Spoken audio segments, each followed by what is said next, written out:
Olha aí, pessoal, nós vamos agora falar de conjuntos, vamos entender o que são esses agrupamentos e como que nós podemos trabalhar com eles. Bom, atenção, é um assunto de nono ano do ensino fundamental, mas não deixa de ser uma preparação para nós estudarmos os conjuntos numéricos no primeiro ano do ensino médio, um dos primeiros assuntos do primeiro ano do ensino médio. Então, olha só, vocês têm aí na tela um gráfico com a população brasileira de 2010. Nessa época, nós éramos aproximadamente 190 milhões de pessoas. Um conjunto não é nada mais do que isso, um agrupamento de determinadas coisas com determinadas características. Neste caso, nós temos um conjunto de pessoas. Repara o seguinte, pessoal, a partir desse conjunto de pessoas, nós podemos formar pelo menos outros dois conjuntos. O primeiro deles é o conjunto de homens, que você vê aqui na tela, e também o conjunto de mulheres. Também, a partir desses dois outros conjuntos que nós formamos, nós podemos formar outros quatro conjuntos, que são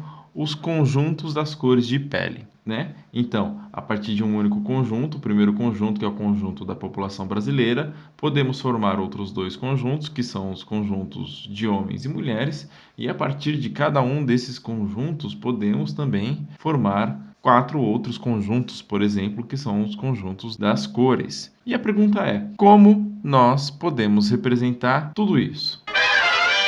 Nós podemos representar um conjunto de formas diferentes. Uma delas é o que a gente chama de enumeração dos elementos e é das formas mais comuns. Nós temos aqui um exemplo, o conjunto A formado pelos elementos 1, 3, 5, 7 e 9. E aqui no conjunto A, observe, nós colocamos o conjunto A, o nome em letra maiúscula, como nesse caso aqui, abrimos colchetes e enumeramos os elementos que compõem este conjunto. Então, aqui A é igual, abre colchetes, 1, 3, 5, 7 e 9.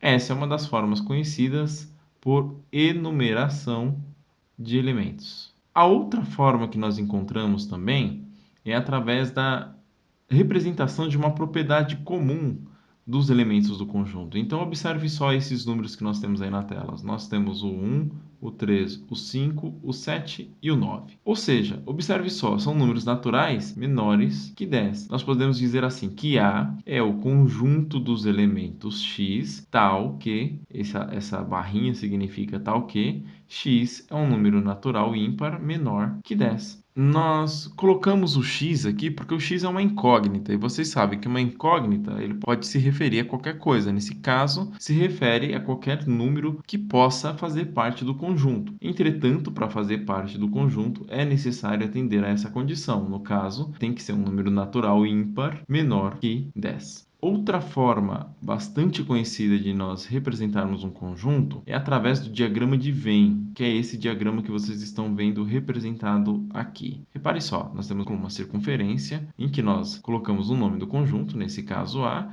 e lá dentro nós escrevemos todos os elementos do conjunto, nesse caso 1, 3, 5, 9 e 7. Repare que na frente de cada elemento do conjunto a gente tem uma bolinha. Agora, o fato é que, independente do tipo de representação que você for fazer, seja por enumeração, seja por representação de uma propriedade, ou seja pelo diagrama de Venn, quando nos referirmos a elementos de um conjunto, nós vamos dizer que o elemento pertence ou não pertence ao conjunto. E para dizer que um elemento pertence, nós vamos usar essa letrinha E aí arredondada. Então, por exemplo, se eu quiser dizer que o 3 pertence ao conjunto A, nós vamos dizer que 3, o Ezinho, pertence a A. Agora, um número que não pertence, por exemplo, o 2, também é esse E, cortado ao meio, não pertence a A. Olha só, pessoal, os conjuntos eles podem ser classificados conforme a quantidade de elementos distintos que pertencem a este conjunto. Então nós podemos defini-los em conjunto finito ou conjunto infinito. O nome é mais ou menos óbvio, né? Finitos tem fim. Então, também, por exemplo, o conjunto das vogais. Nós temos dentro das vogais as letras A, E, I, O e U. Ou seja, é um conjunto finito, ele tem fim, ele tem começo e fim. Começa com A, termina com U. Já o conjunto infinito, também como o nome sugere, não tem fim. Por exemplo, se você tomar aí o caso do conjunto dos números naturais, ele começa lá com zero e vai até onde não se sabe, né? Até o infinito. Olha o símbolozinho do infinito aí. Ou seja, é um conjunto que não tem fim. Nós vamos conhecer agora, olha só, três tipos de conjunto, tá? O primeiro deles é o conjunto vazio, ou seja, como o nome sugere, um conjunto vazio é um conjunto que não tem elemento. Nesse caso aí, olha, eu tenho a representação pelo diagrama de Venn aqui, onde você não tem nada aqui dentro do conjunto, ou seja, ele é um conjunto vazio. Nós também podemos representar um conjunto vazio através desses colchetes aqui, com nada dentro deles, ou através dessa bolinha, que repara aí na tela, essa bolinha cortada ao meio, né? Ela também representa um conjunto vazio. Então, como exemplo, a gente pode imaginar assim, ó, o conjunto dos números primos e pares que sejam maiores que 5. Nós não temos um número primo e par que seja maior que 5. Portanto, o conjunto dos números primos e pares maiores que 5 é um conjunto vazio. Um outro tipo de conjunto, de acordo com a quantidade de elementos, é o conjunto unitário. Unitário, lembra bem, né? Que só tem um único elemento. Então, repare nesse outro conjunto aí, ó. Nós podemos tomar, por exemplo, o conjunto dos números primos e pares. Aí sim, nós temos um único número que é primo e que também é par, que é o número 2. Portanto, o elemento 2 é o elemento único do conjunto dos números primos e pares. Então, conjunto unitário, como o nome também sugere, é o conjunto que só tem um único elemento. O conjunto universo, ele nada mais é do que o conjunto que nós vamos considerar para estudar uma determinada situação. Então, por exemplo, se a gente for estudar a faixa salarial de uma empresa, a gente vai considerar os salários daquela empresa, ou seja, o salário dos funcionários daquela empresa, todos os salários dos funcionários daquela empresa. Então, o nosso conjunto universo é o conjunto dos salários de uma determinada empresa. E aí nós podemos fazer também a representação. O conjunto dos salários é o conjunto dos elementos x, tal que x é um valor de salário da empresa. Agora a gente vai começar a trabalhar um pouquinho, já de uma forma bem introdutória, operações com conjuntos. Mas primeiro nós vamos entender o que é uma igualdade de conjuntos e quando que a gente considera dois conjuntos iguais.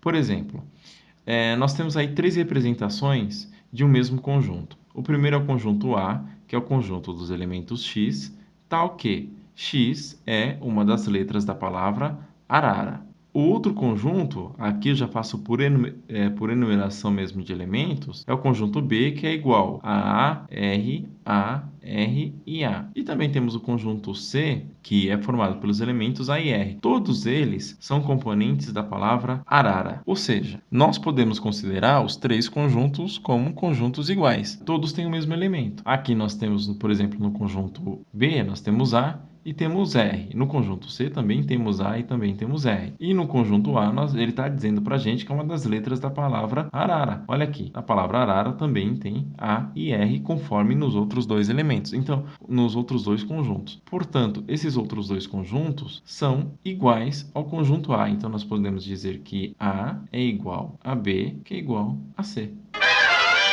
Para finalizar aqui a aula, nós vamos entender um pouquinho como funcionam os subconjuntos, tá? E aí a gente volta para aquele exemplo lá do começo da aula. Vamos começar com o conjunto da população brasileira, que nós vamos chamar de P. Então, aqui está aqui o conjunto da população brasileira, que a gente chama de P. Bom, lembra que eu tinha falado? A gente pode dividir o conjunto da população brasileira entre homens e mulheres, e nós temos aí o conjunto M também das mulheres. Repare só, o conjunto M está dentro da população brasileira. E dentro do conjunto das mulheres brasileiras, nós podemos também subdividir por cor, como, por exemplo, o conjunto das mulheres negras. Nós temos aí três conjuntos, um dentro do outro. Então, quando a gente está trabalhando a relação de conjuntos, para indicar essa relação, nós usamos essa anotação contido ou contém. O conjunto M, ele está contido em P, ou seja, ele está dentro de P. Da mesma forma, o conjunto P contém o conjunto M. Quando a gente fala que um conjunto está contido dentro do outro, a gente usa, olha, esse Czinho um pouquinho mais esticado, que ele significa contido. Já o contém, ele é representado pelo símbolo, esse Czinho invertido aqui. Esse Czinho invertido significa contém. Então, nesse caso, olha, o P contém o M, que por sua vez contém o N. Da mesma forma, o N está contido em M e o M está contido em P. Bom, eu espero que vocês tenham gostado da aula.